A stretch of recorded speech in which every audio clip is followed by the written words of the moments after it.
O último canto da baleia. Quando o oceano se calou. Durante toda a história da humanidade, as baleias cantaram. Muito antes de existirem mapas. Muito antes de existirem navios. Muito antes de alguém imaginar que o oceano escondia mais mistérios do que a própria superfície da Lua. Elas sempre cantaram. Os cientistas chamavam aquilo de comunicação. Os músicos diziam que era poesia. Os pescadores antigos apenas sorriam e respondiam que o mar gostava de conversar consigo mesmo. Talvez todos estivessem certos. Ou talvez todos estivessem errados. Na tarde de 17 de março de 2023, às 14h47, aconteceu algo que nenhum instrumento da Terra havia registrado antes. Todas as baleias do planeta cantaram a mesma melodia, ao mesmo tempo, durante exatamente 7 minutos. Os hidrofones instalados no Atlântico, no Pacífico, no Índico e até sob o gelo do Ártico registraram a mesma sequência de notas. Não importava a espécie, não importava a distância. Era como se todos os oceanos compartilhassem um único coração. Então, o canto terminou e o silêncio começou. Nas horas seguintes, navios cruzaram rotas migratórias sem encontrar um único animal. Satélites não registraram nenhuma baleia emergindo para respirar. Nem mesmo os sensores mais sensíveis conseguiram captar outro canto. Era como se elas simplesmente tivessem desaparecido. O mundo inteiro chamou aquilo de mistério. Yara chamou de atraso, porque, 40 anos antes, alguém já havia previsto que esse dia chegaria. A herança do ouvinte. Quando criança, Yara acreditava que o avô conseguia conversar com o mar. Não porque ele dissesse isso. Vicente era um homem de poucas palavras. Mas havia um hábito que ela jamais conseguiu esquecer. Sempre que saíam para pescar, ele desligava o motor do pequeno barco muito antes de lançar qualquer rede.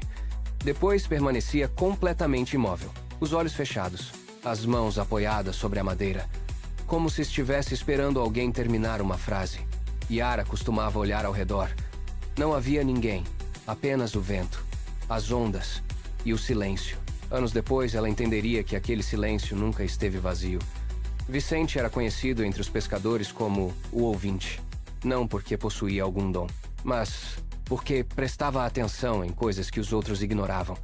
Ele percebia mudanças nas correntes antes dos instrumentos. Sabia quando tempestades se aproximavam sem consultar previsões. E de tempos em tempos, cancelava uma pescaria inteira dizendo apenas que o oceano estava inquieto. Os outros riam. Mesmo assim, quase sempre voltavam ao porto mais cedo do que ele. No aniversário de 7 anos de Yara, Vicente lhe deu um presente estranho. Não era um brinquedo, nem um livro. Era um velho gravador analógico, gasto pelo sal e pelo tempo. Na tampa havia apenas uma etiqueta escrita à mão.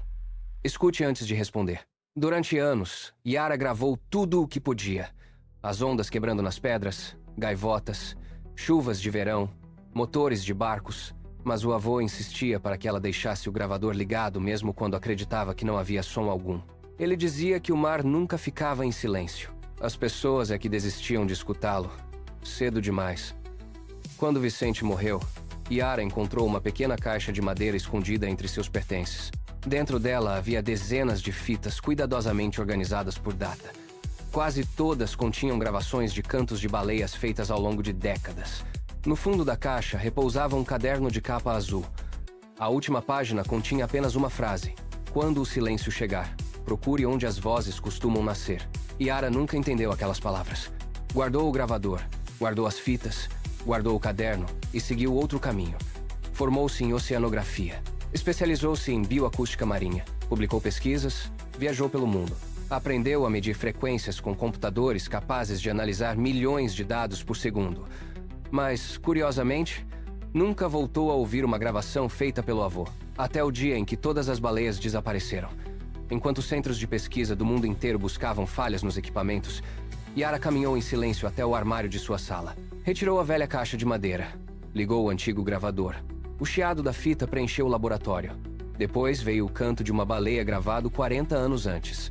Era uma gravação imperfeita, cheia de ruídos, mas havia algo nela que nenhum software moderno conseguia reproduzir. Yara conectou o gravador ao computador da estação e sobrepôs aquela antiga gravação ao registro do grande canto ocorrido poucas horas antes. As duas ondas sonoras alinharam-se quase perfeitamente. Quase. No final da sequência, 3 notas estavam ausentes. O canto registrado naquele dia havia terminado antes da hora, como uma canção interrompida no último acorde. Yara ampliou o espectrograma. As frequências começaram a formar um desenho. Não parecia uma mensagem, Nenhum código. Parecia uma espiral.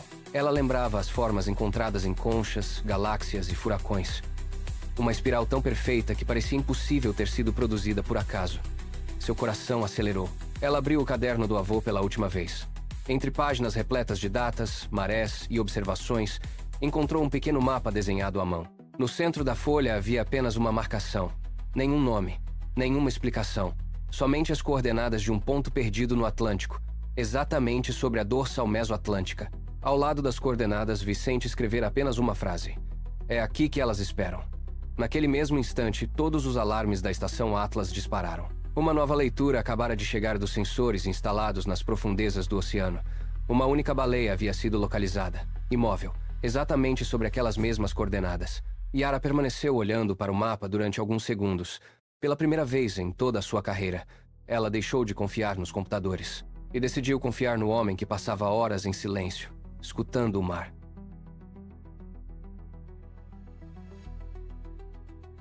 O Vale do Silêncio. 2 dias depois, o navio de pesquisa Atlas deixou o porto antes do amanhecer. A bordo, ninguém conhecia o verdadeiro motivo da expedição. Oficialmente, era apenas mais uma missão para investigar o desaparecimento das baleias. Somente Yara carregava no bolso as coordenadas escritas pelo avô. Durante toda a viagem, ela evitou comentar sobre o diário. Como explicar a uma equipe de cientistas que estava seguindo um mapa desenhado 40 anos antes por um velho pescador? Nem ela mesma sabia por que acreditava tanto naquelas anotações. Talvez porque, pela primeira vez desde o desaparecimento das baleias, algo finalmente fizesse sentido. Ao entardecer, o Atlas reduziu a velocidade. As coordenadas coincidiam exatamente com uma região conhecida pelos oceanógrafos como uma das áreas mais profundas e menos exploradas do Atlântico. A dorsal mesoatlântica. Milhares de quilômetros de montanhas submersas, vales e fendas que a humanidade conhecia menos do que a superfície de Marte. Yara observou o oceano pela amurada. A água estava estranhamente imóvel. Não havia vento, não havia aves, nem mesmo o balanço constante das ondas parecia existir. Era como se aquele pedaço do oceano respirasse em outro ritmo. Preparem o submersível. Ninguém questionou. Poucas horas depois, o Atlantis II iniciou lentamente a descida. A luz do sol desapareceu nos primeiros 200 metros. Depois vieram apenas escuridão e silêncio. A cada 100 metros, o oceano parecia mais pesado. O casco rangia. As luzes iluminavam apenas partículas suspensas na água, como se o próprio mar estivesse coberto por poeira de estrelas. A 3.000 metros, os instrumentos começaram a falhar. A bússola girava lentamente, sem encontrar direção. Os sensores magnéticos registravam pequenas oscilações que nenhum equipamento conseguia explicar. Mesmo assim, Yara continuou. A 4.000 metros, o sonar captou um único eco. Grande, imóvel, muito maior do que qualquer baleia conhecida. O piloto apontou os holofotes para a escuridão. Primeiro surgiu apenas uma sombra, depois outra, e outra. Não eram rochas, também não eram animais. Eram colunas, centenas delas. Erguiam-se do fundo do oceano, formando um enorme círculo que desaparecia na escuridão. Nenhuma possuía marcas de erosão. Nenhuma parecia natural. Mas também não lembravam construções humanas. Pareciam ter crescido ali, como árvores de pedra. Yara permaneceu em silêncio. As colunas não brilhavam. Não emitiam sons. Apenas permaneciam imóveis, esperando. Foi então que o piloto desligou involuntariamente os holofotes por alguns segundos. Na completa escuridão, Yara percebeu algo. As colunas pulsavam, muito lentamente, como se respirassem. Um brilho azul quase invisível percorria suas superfícies.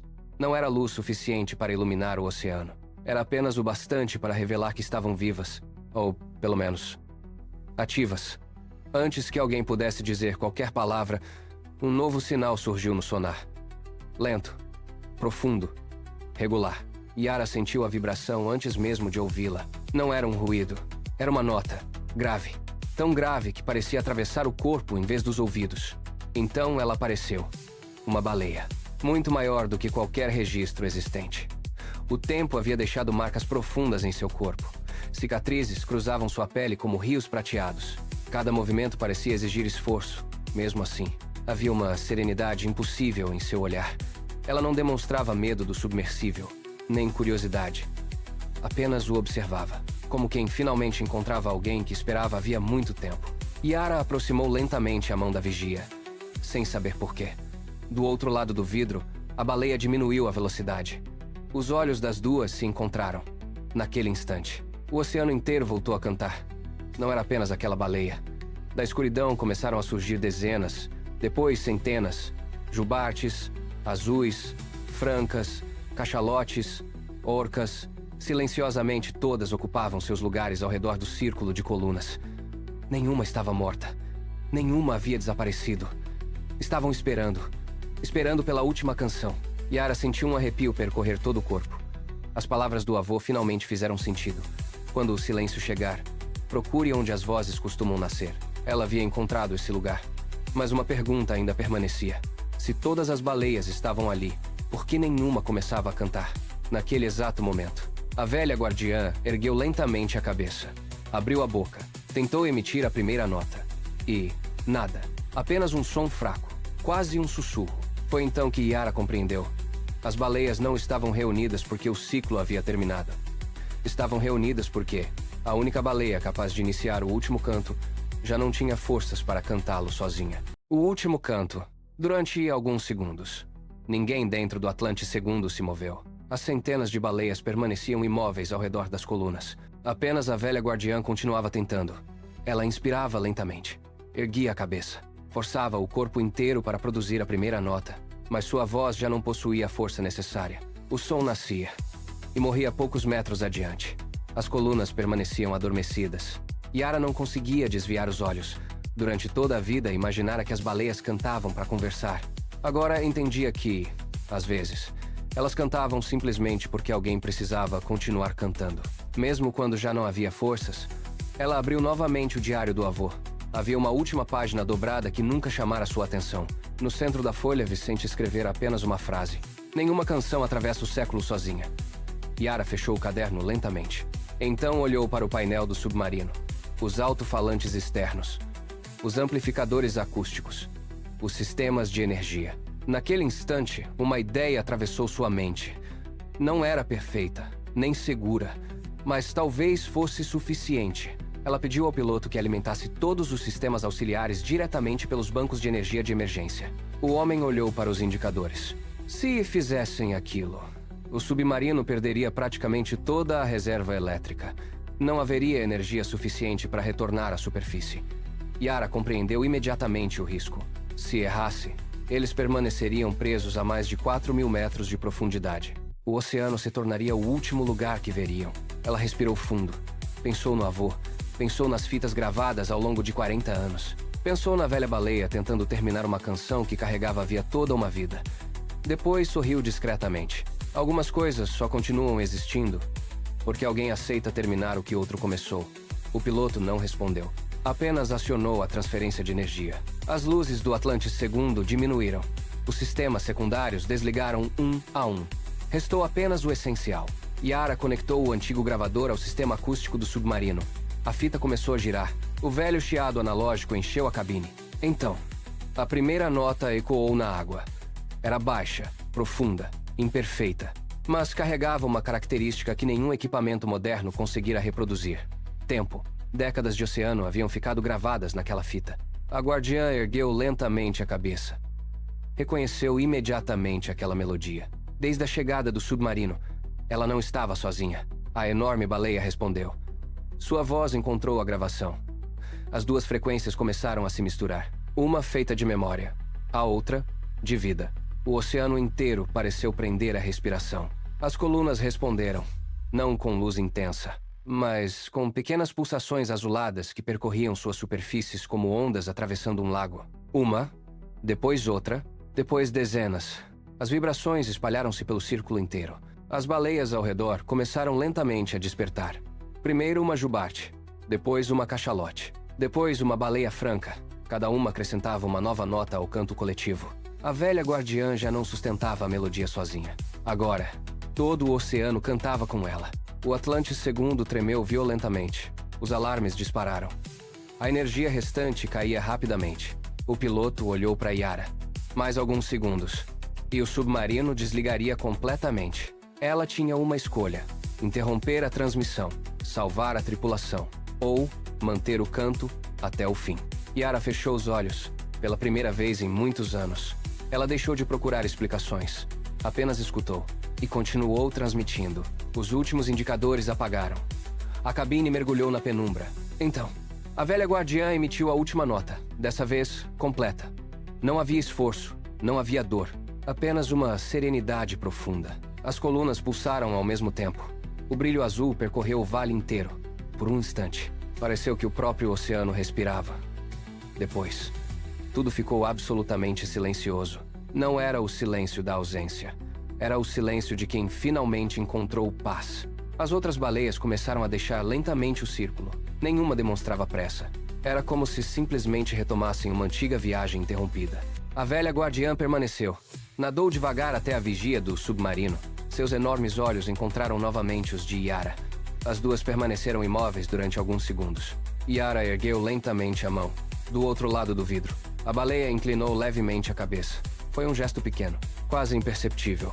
Mas Yara compreendeu. Não era um agradecimento, nem uma despedida.